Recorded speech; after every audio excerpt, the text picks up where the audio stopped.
And all across the country, activists came together for the third annual Women's March. Here in Rockford, men and women came downtown to march for equality in the workplace, reproductive rights, and a slew of other causes. Reporter Brett Brooks was there, and Brett, the cold didn't stop anyone from coming out.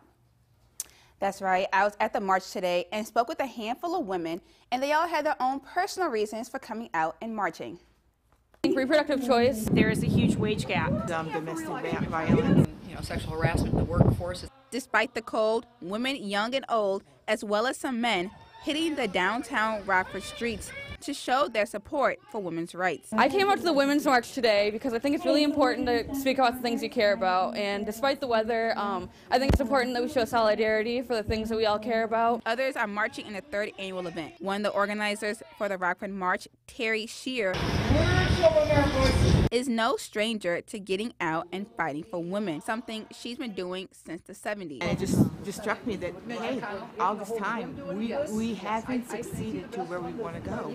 There's so much further we have to go.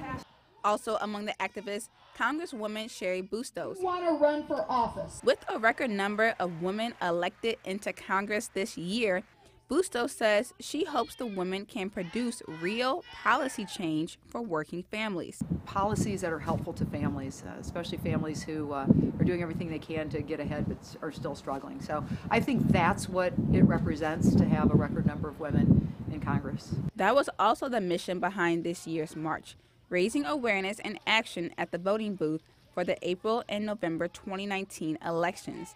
Organizer Alicia Neubauer says it's all about using our voice and being heard. Women's March Rockford has always strived to be inclusive and to really lift up the small voices. More events are expected for the Women's March in Rockford, including a celebration for International Women's Day in early March. Brittany. All right, thanks, Brett.